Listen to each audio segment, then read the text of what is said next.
Good morning, everybody, and welcome to today's reading comprehension lesson. We are back on track with our texts inspired by Stand Up Speak Up Week. So we're thinking about the environment. The text that I've chosen today is from a book called Fire Girl Forest Boy, which is by Chloe Dakin. We'll have a read through of the synopsis together, the blurb from the back of the book, and then I'm going to explain a little bit of the context because there's some facts about geography and history that you need to understand before we can read this extract and really understand it. This is the synopsis. Maya has to escape. She's on the run in a country she doesn't know and has no idea who to trust. Raoul is escaping too, travelling back to his home where a terrible tragedy happened, ready to stir up trouble. When their paths collide in the middle of the jungle, the sparks begin to fly. As modern world corruption meets the magic and legends of ancient times, can Maya draw on her hidden light to find the way through to the truth? So the book is organised by chapter. Each chapter is from the viewpoint of one of the different characters, Maya and Raoul.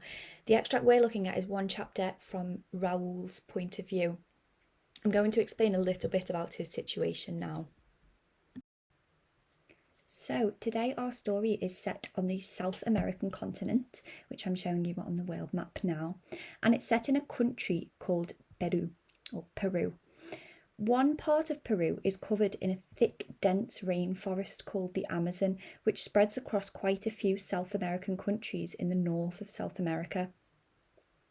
There are people, often known as indigenous communities, who actually live in the Amazon still to this day. And these communities have lived in the jungle, in the middle of the rainforest, for centuries, and they use their incredible skills and traditions to survive there. Unfortunately, deforestation affects them too. I know we talk a lot about how deforestation and cutting down of rainforests takes away the homes of lots of species of animals, but it also affects indigenous communities too because they're losing their home as well. And that's what's happened to our main character, Raoul, and his family.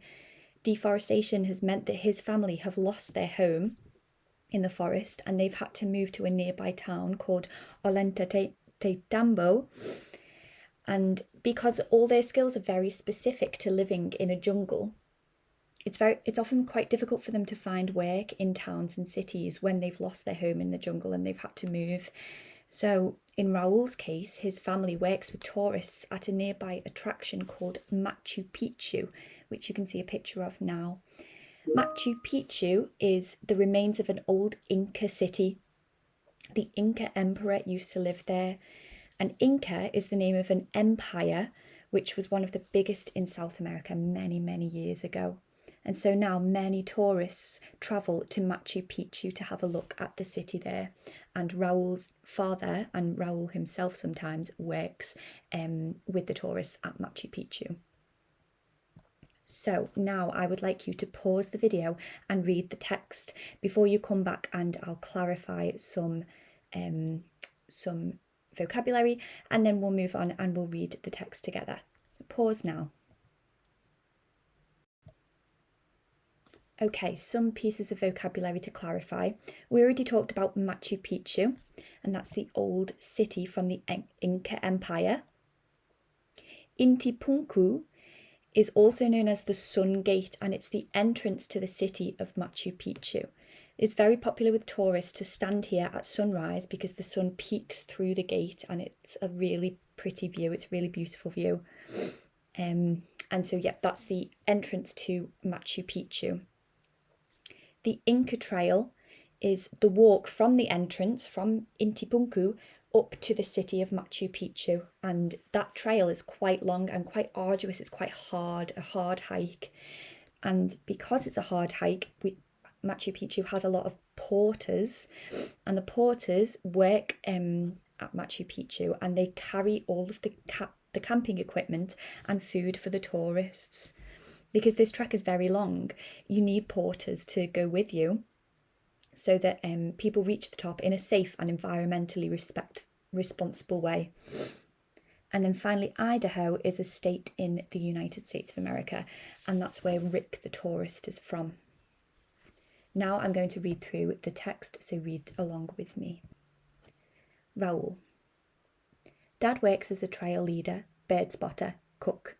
Whatever gets us the work, whatever gets us the money. It didn't used to be that way. We didn't used to need money. Not much.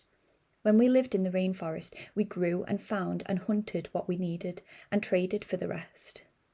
We weren't cut off behind bricks and streets with light switches and taps and bills. We were free. Till we weren't. Till we were sliced apart from the jungle like a blade cutting the stone out of an avocado. Pop. And everything changed. These days we work and buy. Lots of people come. Tourists come to the village and buy the food in the restaurants, the cloth people weave, the jewellery they make. They walk the Inca Trail, camping in the mist on mountains so high you can hardly breathe, in orange pup tents like cocoons. Standing in Inti Punku, the sacred valley's sun gate at 5 a.m, walking into Machu Picchu, the city in the sky, walking into the past. We show them the way, how to stand aside for the porters running the paths with the tents and the food on their backs, how to tape their blisters and fill their bellies with rice and hot bananas. Sometimes I go too, if I can help out. If I keep my head down, don't get in the way, don't cost anything. If I keep invisible. School doesn't like it, but school can't hold everyone. Everyone needs money, and some kids I know make stuff and sell it. They'd rather have the money than the facts. What's the point of learning stuff you'll never use, about places you'll never go, things you'll never see? Money gets you places. Money gets results. I like walking the trails, passing through the valley of orchids and up into the ruins, the town above the clouds. I like the way the mountains open out and the condors come, birds as big as boats that can keep 6 kilos of food in their throat sack. I learned that from the other guides. Condors are the birds of the gods. People come here from all over the world. Last summer, a walker called Rick from Idaho gave me his watch. We were sitting round the campfire, looking at the sky. He told me his daughter had died. What's the point in time? He said. It just makes us feel in control of things we have no control over. He unclicked it off his wrist and we stared at the moon. The watch has a moon on it. It moves round with the time and the days. When I look at the watch, I think about Rick, and I think he's wrong. Days help us count down to something. Days move us forward. With days we can make plans. With plans we can change who we are and who we want to be. With plans we can escape. So it's time for you now to jump into your questions for the day. You can see the questions now, and this is it's text B in the booklet, and then send it over to the correct teacher. Double check the announcement to make sure that you're sending it to the right person. Best of luck.